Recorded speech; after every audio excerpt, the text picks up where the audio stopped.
कल 1:30 बजे के लगभग मैं अपने विद्यापीठ आवास के बाहर खड़ा था।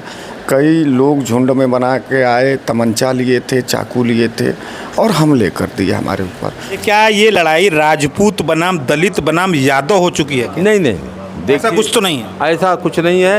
ये होगा समाजवादी पार्टी। अब अगला रुख जो है राष्ट्रीय अध्यक्ष जी कार्यकर्ताओं की बैठक बुलाएंगे, अब बुला करके वो स्वयं निर्णय लेंगे। लेकिन अब देखेंगे समाजवादी पार्टी का क्या इसके खिलाफ रुख होता है। तो अब अगला रुख क्या है समाजवादी पार्टी का?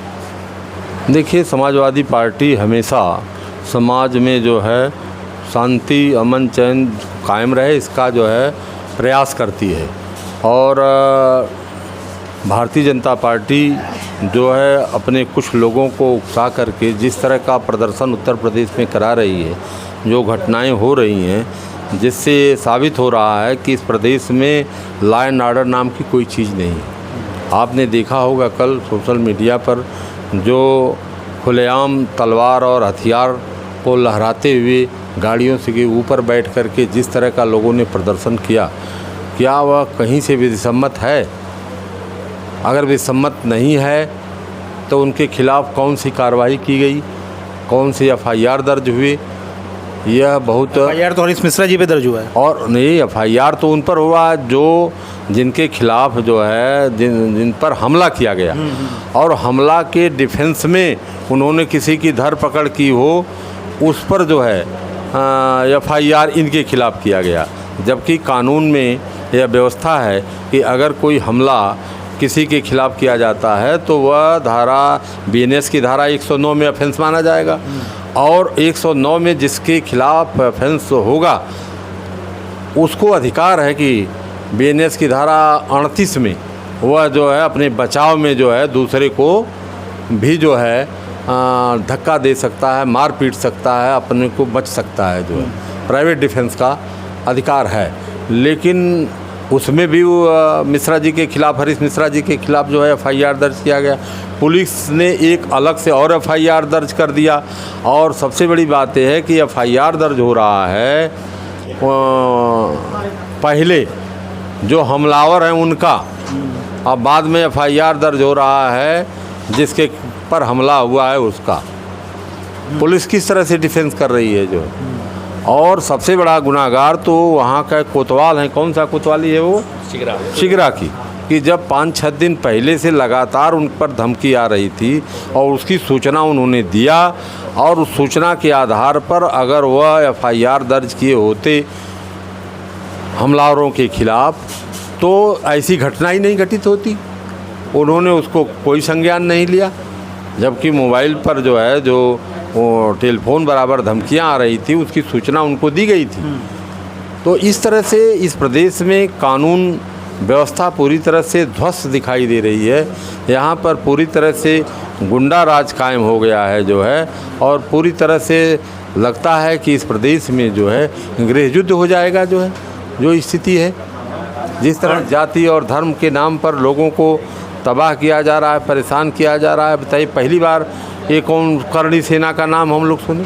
हम लोग तो यही जानते थे कि देश में 3 सेनाएं हैं, जल सेना है, थल सेना है, वायु सेना है। और एक करणी सेना कहाँ से आ गई? अगर करणी सेना सरकार की है तो मैं मानता हूँ कि ये सरकार स्वयं अपने एक पैरेलल जो है सेना चला रही है। पहले सुमन जी पे हमला, अब हरीश मिश्रा पे हमला और 50,000 लोगों की गैदरिंग हो चुकी है इस समय आगरा में। ये बढ़ करके 3 लाख भी हो सकती है। तो इसे आगरा में इसे किस तरह देखते हैं? और दूसरी तरफ राजा भैया का भी बयान ये आया है कि सुमन जी जो है अगर माफ़ी नहीं मांगते, करणी सेना तो पहले ही बोल दिया कि ये माफ़ी मांगे। और अखिलेश जी को लेकर के राजा भैया जी ने भी बोल दिया है कि अखिलेश जी को भी इसमें बयान माफ़ी मांगनी चाहिए, नहीं तो उनके परिवार का कोई मुख्यमंत्री नहीं बनने देंगे हम इस चुनाव में या आने वाले चुनाव में भी। देखिए भाई, राजा भैया बाहुबली व्यक्ति है। वह अपनी गुंडई की बदौलत जो है अगर प्रदेश में मुख्यमंत्री बनाने की हैसियत में हैं तो स्वयं क्यों नहीं मुख्यमंत्री बन जाते? स्वयं क्यों नहीं मुख्यमंत्री बन जाते? मंत्री बनने के लिए लाला पड़ा है उनको, और जाकर के जो है माननीय जोगी जी के यहाँ जो है शरण लिए, इसके बाद भी मंत्री नहीं बन पाए। और जो 2 बार मंत्री बने तो माननीय नेताजी ने बनाया जो है। तो ये सब बात कहना हम उचित नहीं समझते हैं। ये क्या ये बड़बोलापन जो है किसी का हम लोग बर्दाश्त भी नहीं करते नेताजी हैं। एक बात बताइए, क्या ये लड़ाई राजपूत बनाम दलित बनाम यादव हो चुकी है? नहीं नहीं, ऐसा कुछ तो नहीं है। ऐसा कुछ नहीं है। ये दलित जो है को और जो दलित के ऊपर उत्पीड़न इसलिए हो रहा है, ये जो स्थितियां पैदा की जा रही हैं कि समाजवादी पार्टी के सांसद को ये आवाज़ को अगर हम दबा लेंगे तो फिर छोटा कार्यकर्ता जो है फिर बोल नहीं पाएगा।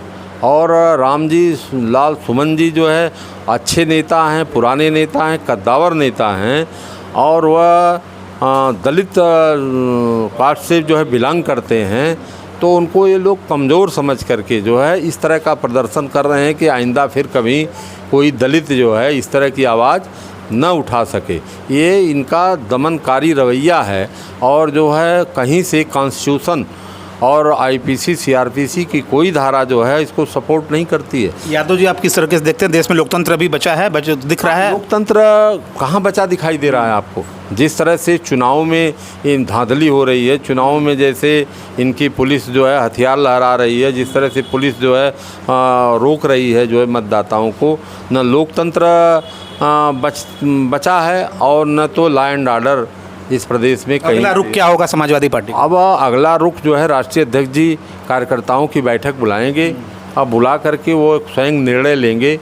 जो भी वो निर्णय लेंगे समाजवादी पार्टी के कार्यकर्ता उनके निर्देशानुसार जो है उनके बताए हुए रास्ते पर चलने का काम करेंगे। ऐसा क्या कह दिया हरीश मिश्रा ने? इतना हमने भी सुना, सबने सुना, इतना ऐसा क्या कह दिया कि उनके ऊपर इतने जैसे हमले हो रहे हैं, परिवार पे भी हमले हो रहे हैं? 5 दिन पहले बताने के बावजूद इसके ये सब हो रहा है। तो अगर समाजवादी पार्टी में एक मैसेज ये भी जाता है कि इनके नेता अगर सुरक्षित नहीं होंगे, समर्थकों में भी एक मैसेज जाएगा कि हम सुरक्षित कैसे रहेंगे, ये भी तो जा सकता है मैसेज। देखिए, अभी हमारे आदरणीय नेता प्रतिपक्ष जी ने सारी बातें कह दी और हम सभी समाजवादियों का जो भी इन्होंने वक्तव्य रखा, हम लोग सभी उसमें समर्थन करते हुए साथ में ये कहना चाहते हैं, देखिए ये काशी है, ये धर्म की नगरी है। एक ब्राह्मण के बेटे के ऊपर ये जो भाजपा के लोग करणी सेना का मुखौटा पहन के जो गंदा तांडव कर रहे हैं राजनीति, करणी सेना को आप भाजपा का बी टीम मान रही हैं? जी एकदम, ये आप भी मान ही नहीं है। करणी सेना कोई है ही नहीं है।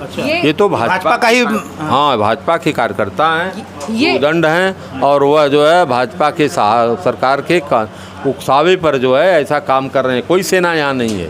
कभी आपने नाम सुना था? आप भी तो मीडिया में हैं, कोई सेना का नाम आपने कभी सुना था उत्तर प्रदेश में? मीडिया हाइप कर रही है।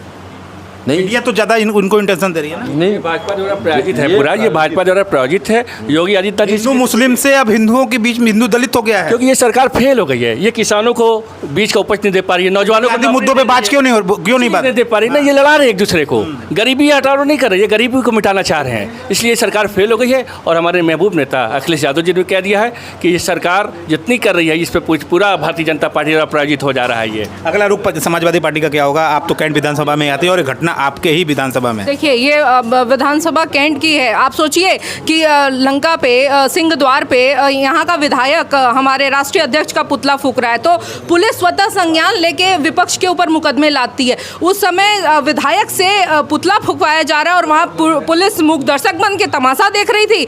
तो ये देखिए, पुलिस केवल और केवल भाजपा वालों के इशारों पे चल रही है। पुलिस केवल भाजपा वालों के कहने पर विपक्ष के ऊपर मुकदमे लाद रही है। पुलिस विपक्ष को ख़त्म करना चाहती है। और ये जो योगी जी के जो चेले हैं, जो भाजपा के लोग करणी सेना का मुखौटा पहन के इसमें जो राजनीति की रोटी सेक रहे हैं, समाजवादी पार्टी के लोग लोहिया के सिपाही हैं, कतई बर्दाश्त नहीं करेंगे। हम लोग रोड पे भी संघर्ष करेंगे और सदन में और हमारे विधानसभा में हमारे माननीय नेता प्रतिपक्ष भी इस लड़ाई को हमारे राष्ट्रीय अध्यक्ष जी तक एक एक पैनी नज़र रखे हुए हैं राष्ट्रीय अध्यक्ष जी, और सारी बातें राष्ट्रीय अध्यक्ष जी तक हमारे नेता प्रतिपक्ष जी पहुँचा रहे हैं। वाराणसी के आप एक महिला भी हैं, 23 लड़कों ने एक लड़की के साथ रेप किया। प्रधानमंत्री के संसदीय क्षेत्र में प्रधानमंत्री आते हैं, इस पे हालचाल भी लेते हैं। हाँ, ये लड़ाई मिश्रा जी की हो या पार्टी की, हमारे राष्ट्रीय अध्यक्ष अखिलेश यादव जी ने, हमारे नेता प्रतिपक्ष लाल बिहारी यादव जी को इसलिए भेजा गया है कि ये लड़ाई बहुत मजबूत होगी, ये लड़ाई सड़क से लेकर सदन तक होगी। और लोगों को लगे कि हरीश मिश्रा जी अकेले नहीं, हरीश मिश्रा जी नहीं, समाजवादी पार्टी का एक छोटा सा छोटा कार्यकर्ता अकेला नहीं है, उसके साथ पूरी टीम खड़ी है। अखिलेश यादव जी खड़े हैं, नेता प्रतिपक्ष लाल बिहारी यादव जी खड़े हैं। हम रेप वाले मामले में बात कर रहे थे, तो उसे आप किस तरह देखती है? जो ये कैंट में ये दूसरा मामला है। एक बीएचयू की बिटिया के संग बलात्कार होता है और यहाँ का कैंट विधायक मोदी जी का ट्वीट नहीं आया था शायद, मिठाई पहनाता है उन बलात्कारियों को। और ये दूसरा है जो वो चाउमीन का ठेला लगाता था, वो भी कैंट विधानसभा का है। वो सिगरा का थाना लीपा पोती करके उसको बचाने का जो करता है प्रकरण। तो देखिए, ये पीएम का क्षेत्र है, सोचना पड़ेगा पीएम को कि वो किस तरीके से अपने संसदीय क्षेत्र वालों को प्रताड़ित करवा रहे हैं अपने कुछ कथाकथित मंत्री नेताओं से। आप किस तरह देखती हैं? किस चीज़ को? जो रेप जिलाध्यक्ष। अच्छा।